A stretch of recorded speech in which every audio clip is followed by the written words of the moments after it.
百花宴上，我救了落水的清冷首府，封某无以为报。那看看腿，在下会重金酬谢。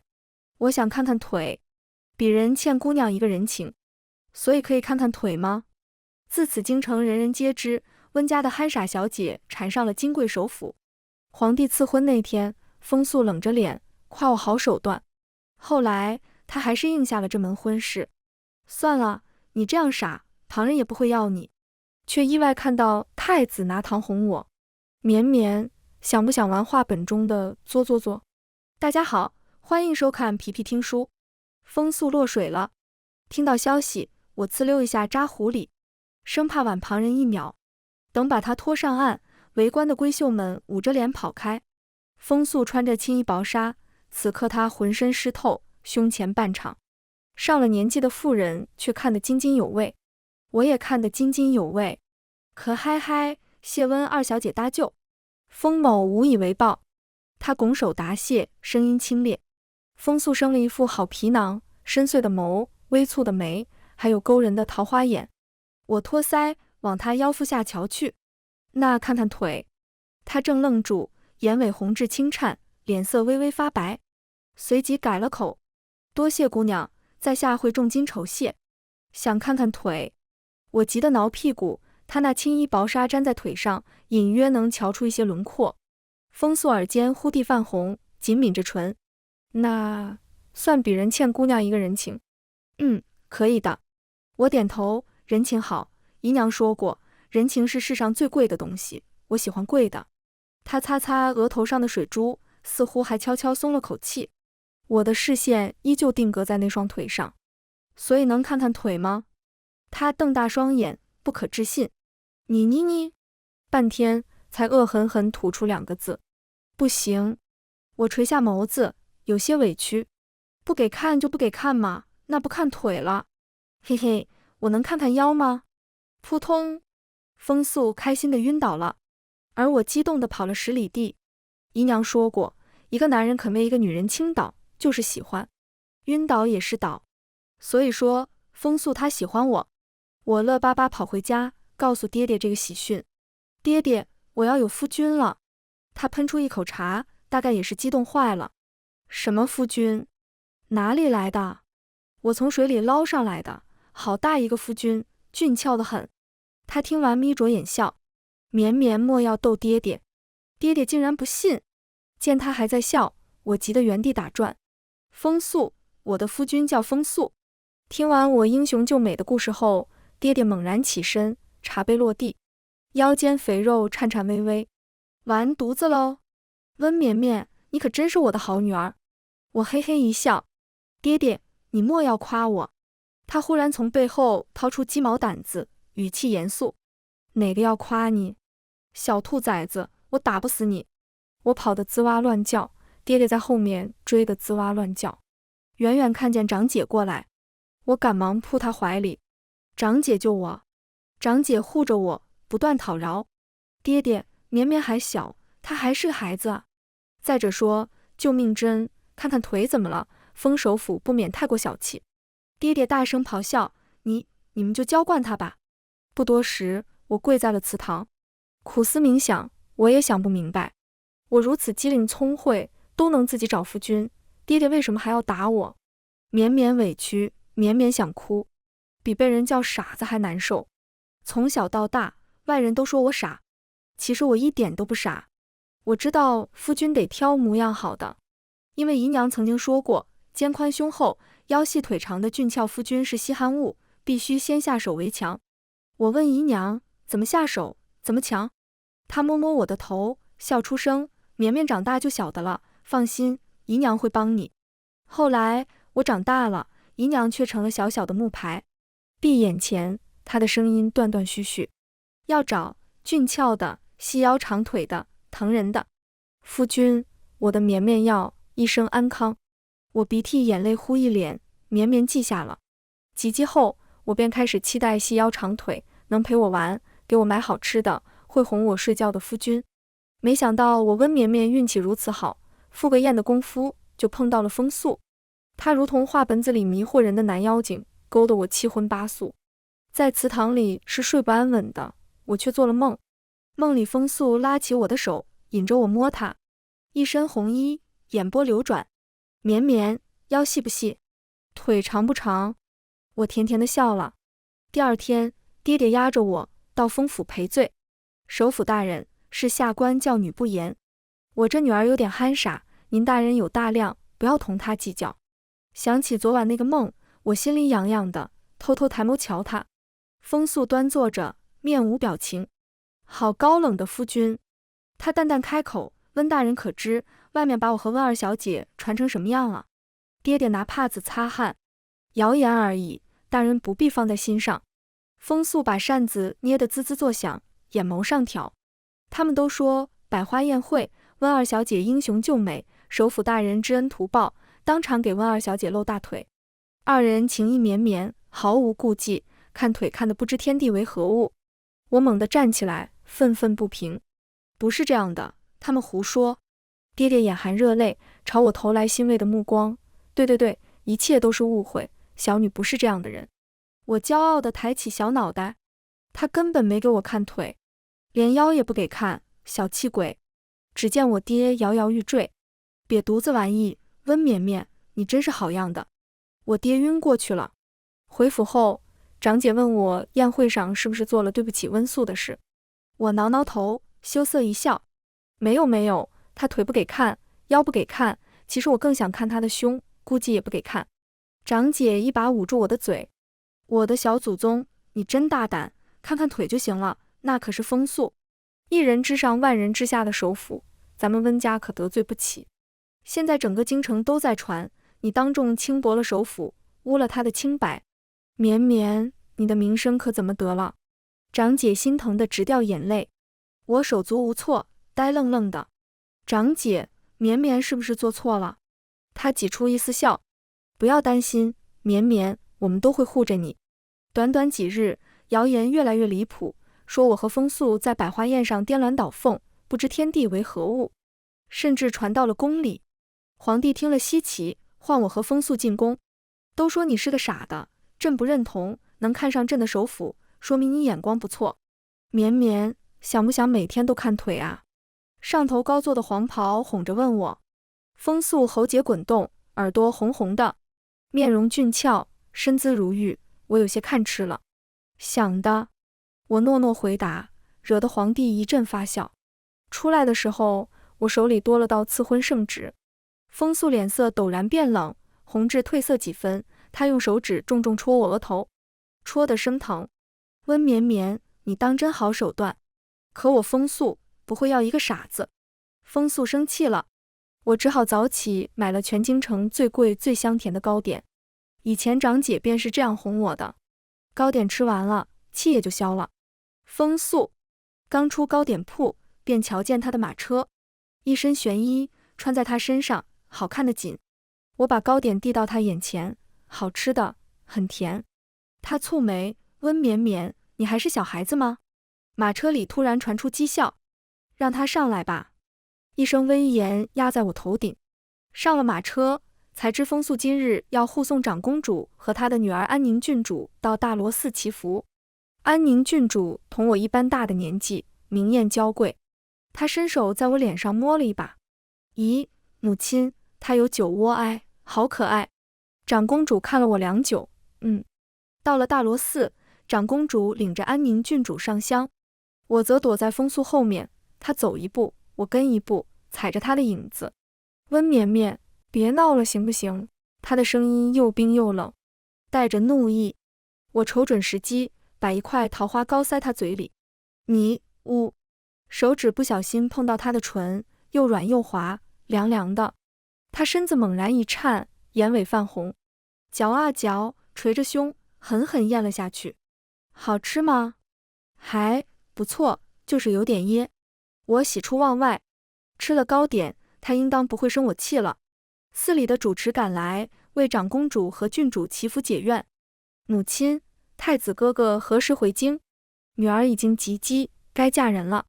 安宁郡主嘟嘴撒娇，惹得长公主一阵爱怜。真是女大不中留，你不想多陪陪母亲吗？想的。我缓缓低下头。风素的视线移过来，怎么了？我胸口闷闷的，我想姨娘。以前姨娘也是这样抱着我，哄我的。四中突然开始骚动，不知谁喊了一声：强盗来了！一支利箭朝着风素而来，我呆滞着，抬手推开他，胸口阵阵刺痛。昏迷前，我看到风素奔向长公主他们，满眼都是焦急。我好像又做了梦，只是这次没梦到风素。一群野兽围着我，他们肆意撕扯。我在哭，一直在哭。耳边渐渐传来熟悉的声音：绵绵，你不要吓爹爹。绵绵，长姐以后给你买好多画本。温绵绵，只要你醒来，我什么都依你。我努力睁开眼，绵绵醒了，给绵绵看看腿。风素紧蹙的眉头舒展开，下巴处满是清茶，唇角多了一抹浅笑。你又救了我。爹爹哭成了泪人，长姐把我搂在怀里，哭得上气不接下气。绵绵，往后不可冒险。说完，狠狠瞪着风素。我家绵绵虽蠢笨，却也不是好欺负的。她不懂弯弯绕绕，只知喜欢你便一味对你好，你心里纪念着安宁郡主，就该求陛下退了这门亲事。我们温家不是卖女求荣的主。我紧紧扯着长姐衣袖，不知发生了何事。风素一言不发，整个人颓废极了。我朝她笑，她却红了眼睛。不是的，我没想退亲。绵绵，别不要我。以前我最怕疼，如今我发现疼有疼的好处。爹爹大把大把掏银子，长姐每天变着花样给我做好吃的，把珍藏的花本子拿给我看。还有风素，总是都派人给我送东西，人参灵芝、金银珍宝，数不胜数。等我伤好些，他邀我出去玩。爹爹和长姐不同意，他便站在府外，顶着烈日，生生熬了3个时辰。我翻墙露出小脸，他勉强一笑，手里捏着的桃花糕化得不成样子。抱歉，不能吃了，明日我再排队买。扶着我的长姐在下面暗骂：狗男人，变心变得真快。京城谣言又起，说封首府痴心温家的小傻子，每天都等在府外翘首以盼。皇帝听说了，向爹爹施压。爱卿啊，儿女情爱是平常之事，不过一点误会而已。他俩本就是未婚夫妻，哪有不能见面的道理？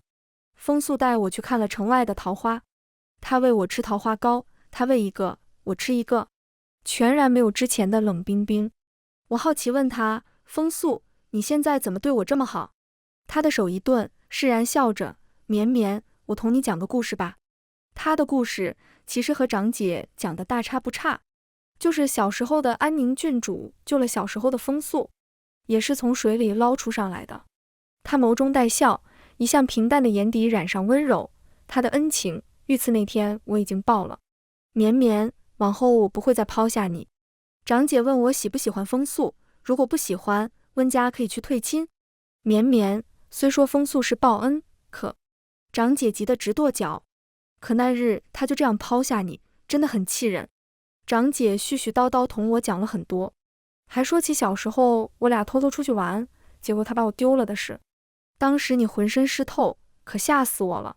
他说我从前落过水，幸亏打小水性好。我拍拍脑子，不记得了。我总是忘记很多事。绵绵，你真的喜欢他吗？长姐双手按在我肩膀，轻轻的，柔柔的。我忽然有种直觉，她似乎不想我嫁给风素。罢了罢了，你懂什么喜欢？不过幸好安宁郡主不再会是你们的芥蒂。长姐的唇一张一合，我突然想起大罗寺那天喂风素吃糕点时，她的唇也同长姐一样红红的。绵绵喜欢。闻言，长姐松了一口气。如此，以后你和风素好好的，受欺负了要说，长姐和爹爹永远罩着你。长姐说，安宁郡主被封为和亲公主，要去南蛮了。还有，封太子回京了。皇帝对我和风素的婚事格外上心，他让钦天监挑了好日子，还给我准备了成箱成箱的嫁妆。爹爹见了直叹息：绵绵，爹爹舍不得你哟。我把脸贴在金子上，笑得直咧嘴。啊，爹爹，你说什么呢？绵绵没听清，他吹着胡子，小没良心的。风素又带我出去玩。风素，今天给我带了什么好吃的？我想叫他夫君的，可他摇头，还用手指轻轻戳我脸蛋。可细细看去，他的耳朵红了，连指尖也红了。我突然想逗逗他，风素，可以看看腿吗？他递来新鲜的杏子糕，笑得勾人。绵绵，洞房的时候，不光可以看腿哦。我搓搓小手，满心期待。可我终究没有等到。吃了糕点后，我便晕了。再次睁眼，几个人围着我，狰狞着笑，满口污秽。3日后，南蛮就来驿站接和亲公主。咱们哥几个不如先替那蛮子尝一尝公主的滋味。你别说，公主就是水嫩。我虽脑袋笨，却也明白他们的意思。我被当做了和亲公主，送到驿站。那些糕点有问题。我想以后都不要喜欢风素了。我不是和亲公主，我是温家的女儿。我拼命解释，求他们放过我，眼泪止不住地流。其中一人开口，满嘴黄牙，脸上眼里都是欲望。小美人，你骗谁呢？今天可是封首府亲自护送和亲公主到驿站，怎会出错？温家的女儿？听说封首府娶的便是温家的女儿，你该不会要骗我？你就是他的未婚妻吧？他又不是傻子，会把自己的未婚妻送到南蛮和亲。他们说着，讥笑着，朝我伸出手。我甚至能闻到他们恶臭的气息，好疼，胸口的伤疼的厉害，身上的嫁衣红的刺眼，镶嵌的每个珍珠都在发抖。我好像一条濒死的鱼，溺死在深不见底的深渊，不得挣扎，不能解脱。脑子里突然想起长姐的话：绵绵，你当真喜欢风素吗？我紧闭双眼，不会了，温绵绵再也不要喜欢风素了。我又想到了姨娘去世时的画面，她一遍又一遍抚摸我，满是不舍和遗憾。我的绵绵，好想陪你长大，找夫君，疼你的才最要紧。姨娘，原来他们说的都是真的，我好像真的很傻，不然为何偏偏找了个不疼我的？啊！耳边传来刀刃划破肌肤的肃杀，恶臭的气息逐渐消散，我被轻轻抱起，落入一个温暖的怀抱。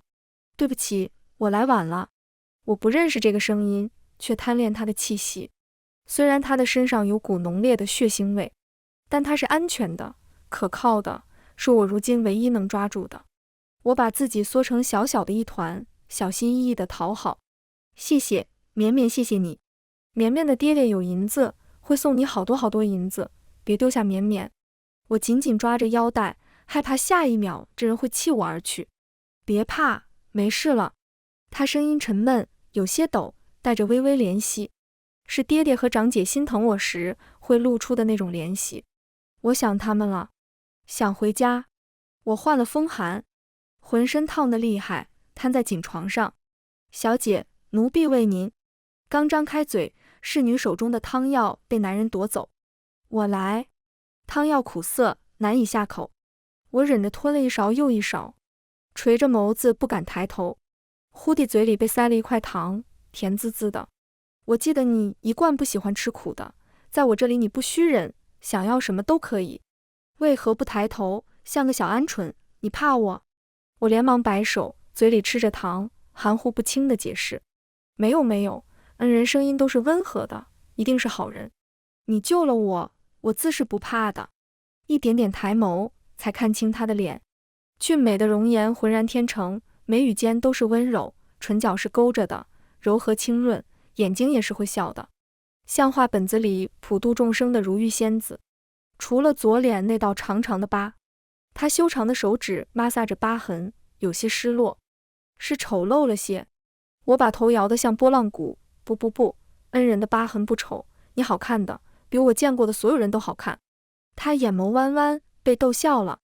可我不想只当恩人呢。我赶紧俯下身子，在床上磕头。可以的，恩人做我义父也是应当的。义父在上，请受小女一拜。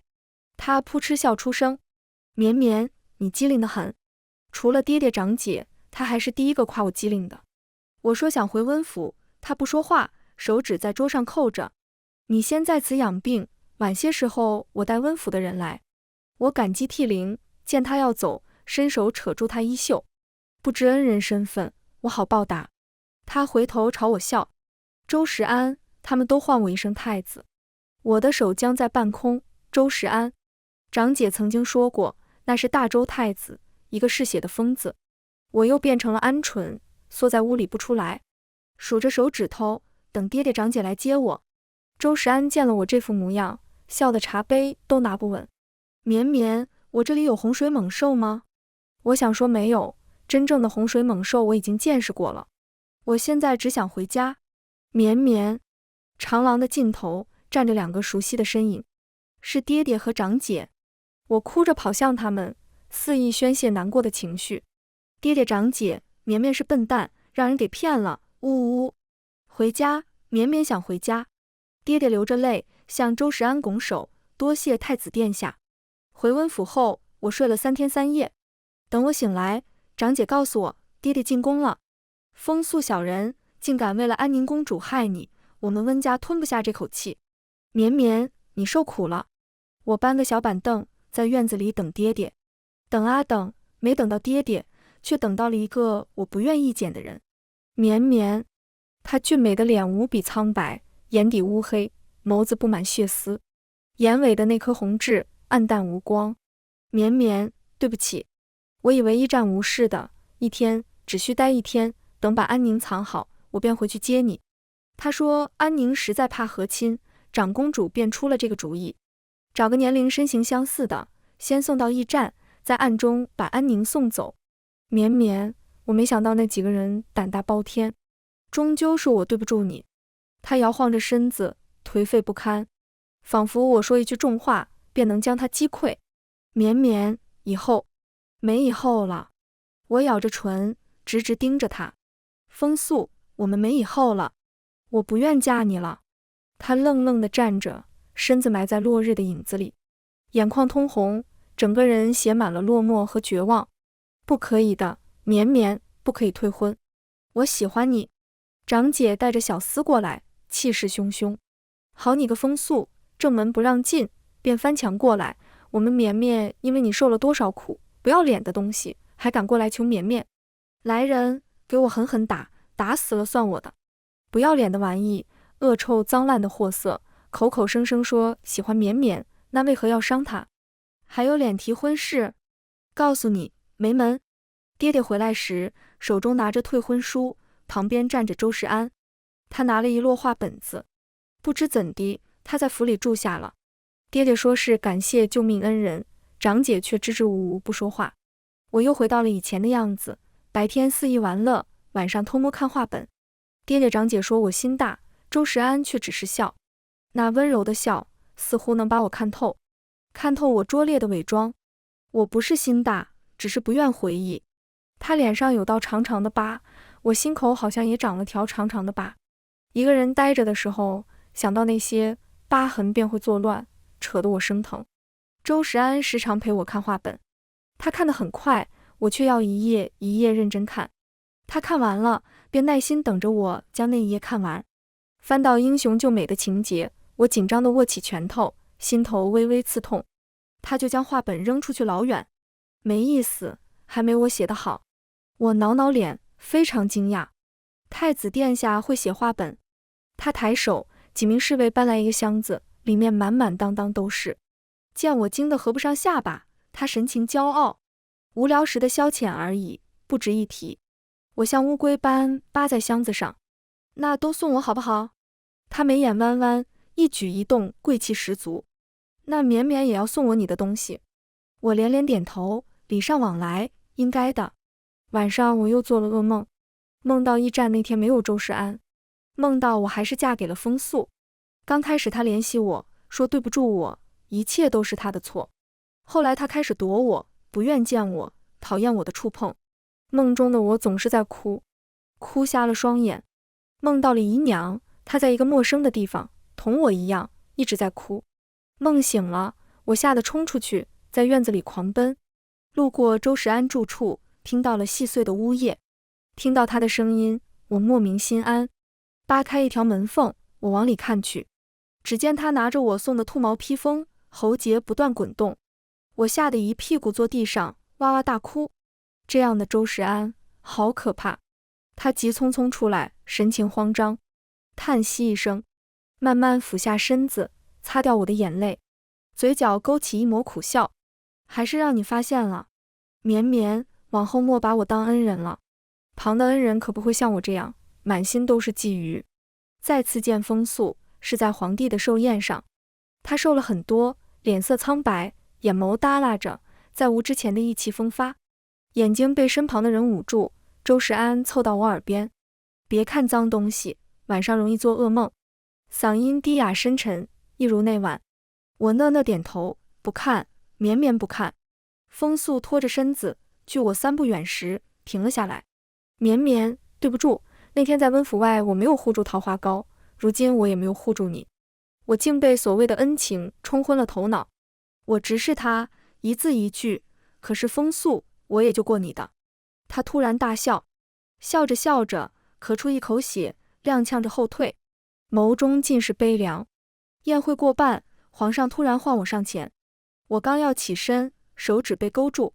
周时安慵懒坐着，好看的丹凤眼斜睨着上面的皇上，不知父皇唤绵绵做什么。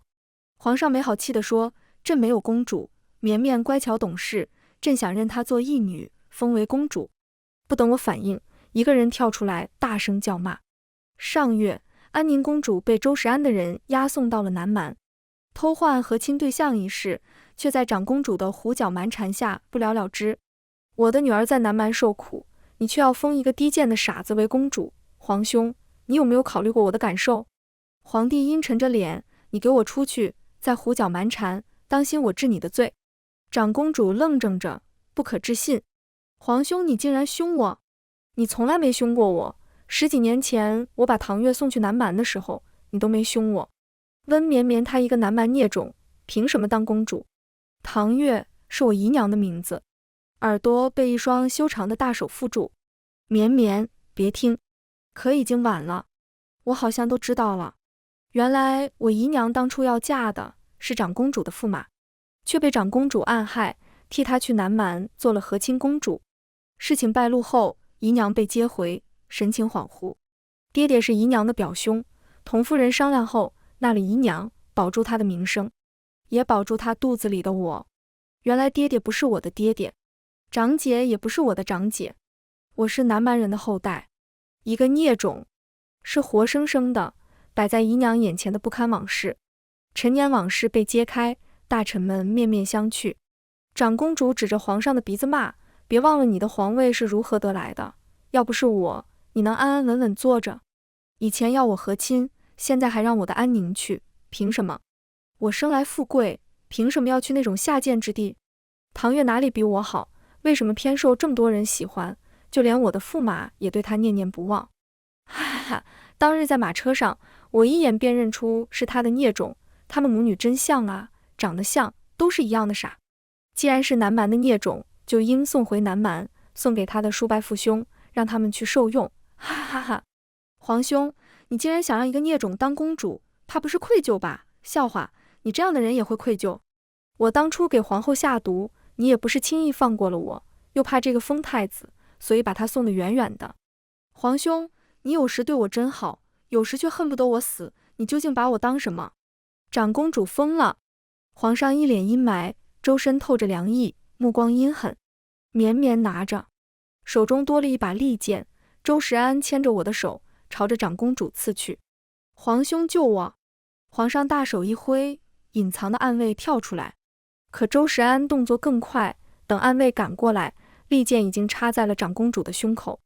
他直直向后挺去。疯子，孽种，你们都该死！还有你娘那个贱人，狐狸精，勾引我夫君，都该死！安宁，我的女儿！皇兄！他再没了气息。皇上的巴掌扇过来，被周时安接下。她可是你的姑母，她是有罪，但你不能杀她。你果真是个疯子，你为什么要回来？周时安掏出手帕，轻轻为我擦掉脸上血迹。绵绵别怕，坏人已经死了。他真该死，将你弄脏了。眼眸还是那样温柔，隐隐透着病态的偏执。他挥挥手，千军万马冲进来。皇上躲在暗卫后面，气得发颤。逆子，你想造反？周时安唇角带笑，哪里来的造反？分明是父皇听闻长公主暴行，急火攻心，被气死了。我缩在他的怀里，听着刀刃交接，大气不敢出。这才是真正的周世安，名副其实的疯太子。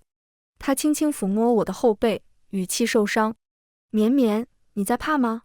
皇上驾崩了。我被安顿在后宫，长姐来看我的时带来一个消息，有人给风素送了封信，他看完后疯疯癫癫，神志不清，在城门口做了乞丐。真是报应，还是我的绵绵有福气，往后你便是六宫之主，天下人的皇后娘娘。所有人都说我入了周世安的法眼，一飞冲天。有的大臣反对我做皇后，想将自己的女儿献上去，周世安便提着剑在他们中间游走。谁说我的绵绵不能做皇后的？群臣瑟瑟发抖，一个个跪在外面，磕了3日的头，说了我3日的好话，求着我做皇后。长姐拉着我的手，说爹爹在家哭了很多次，他也是，他们想我了。我湿了眼眶，可我不是爹爹的孩子，不是长姐的妹妹，不是温家的女儿，我是南蛮的孽种。她瞬间泪如雨下。傻绵绵，你就是我妹妹，我温家的女儿，以后不许再说这些话。我哇的一声哭出来，在她怀里孤勇。长姐，我好难受。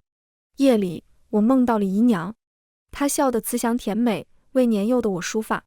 我的绵绵，往后定会幸福安康。你将来喜欢的人一定要很疼很疼你，不要像姨娘一样看错了人，毁了一生。我在半空拼命挣扎，想抱一抱她。她咳了好一阵，收起带血的帕子，继续为我装扮。娘怕是等不到绵绵长大了，娘好舍不得绵绵。周世安登基了，我也成了大周的皇后。可他睡觉从不抱我，长姐给我的避火图也没用上。外界都传我不受宠，什么宠不宠的无所谓，我每天都能吃很多好吃的。无聊了就让爹爹长姐进宫陪我玩，难过了就逼着周世安给我写话本，哄我睡觉。他很忙，却总会抽出时间陪我吃饭嬉闹。有次他喝醉了，缠着我闹，绵绵怕我吗？我挠挠头，很是不解，为何要怕？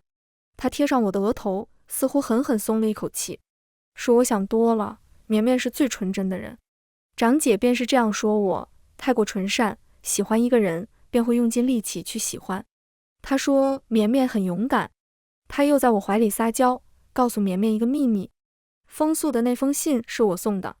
她看完就疯了，哈哈哈，解气，真解气。我问她信里写了什么，她突然清醒过来，没什么。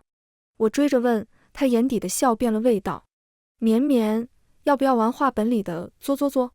我嘟起嘴巴，是这样吗？她扶着我的腰，将我放在腿上。一个人作作作可不行哦，我同绵绵一起玩。哦，原来这才是作作作。我是不祥之人，宫里人都怕我。父皇骂母后生了一个疯子，母后搂着我哭，安慰我不要怕。可我不明白，只是杀了几个不听话的宫人，他们表面上对我恭恭敬敬，私下却听从长公主，用巫蛊之术狠狠诅咒我。父皇不信我，他只信长公主。母后信我，可她死了，被长公主杀死的。后来我被送出京城，养在最神圣的寺庙，在那里我学会了伪装，如何装一个君子，装一个如玉谪仙人。幸好我的皮囊很会哄人，长大后师父师兄都信我，信我已经改过自新，不再痴迷杀人。我便暗中筹谋，在京城织了一张大大的网，时机成熟后回了京。在京城大肆杀戮时，一个人闯进我视线，那是一个瞎眼的小傻子，什么都不懂，单纯的要命。他的母亲良善，却遭长公主迫害，他的夫君犹豫懦弱，害他被侮辱，可他还是心软。听下人家中遭难，他心疼得直掉眼泪，掏了大笔大笔的银子。遇到路边的小乞儿，买了包子，坐在路边和他们一起吃。我不小心遇刺，奄奄一息，躺在小巷里。他恰好路过，闻到浓郁的血腥味，没有逃走，呆愣愣的，看不到我，好看的小脸皱着眉。他还是救了我，却什么也不图。我告诉他我是当今太子，他只是笑笑，让我往后别骗人。我说我真的是太子，他收了笑。原来你同我一样都没有娘亲。我承诺给他送金银珠宝，他走到窗边，明明看不见，也不知在想些什么。如果你真是太子，便盖一个大大的宫殿吧，让那些乞儿都住进去。他们没有娘亲，也没有家。他站在那，好似有光透过来。后来我复仇成功，登上了至高的宝座，心里却总想着那个小傻子，派人去问陛下，他死了，死在了桃花开的正旺的时候。我摆摆手，吩咐所有人出去，一个人在龙椅上坐了很久很久，迷迷糊糊中睡着了。再次睁眼，我回到了过去。我快马加鞭赶去那个驿站，那个令他痛苦一生的驿站。幸好一切都还来得及。他小小的一只，瑟缩着，不敢发出声，扯着我的腰带讨好。我的心都碎了。风素真是蠢，2次落水，救他的明明是同一人，他却被花言巧语蒙了心智，错认恩人，也错过了他的缘分。我带着绵绵回了东宫。父皇骂我心思不正，强取豪夺。我看着躺在院里晒太阳，拿着画本哈哈大笑的女孩，心中的占有愈发强烈。她可以没有我，我却不能没有她。强取豪夺又怎样？只要她愿意，我可以给她我所有的一切。往后余生，唯愿绵绵，时事平安。全文完，皮皮听书，感谢您的观看，每天上新精彩小说，喜欢就订阅吧。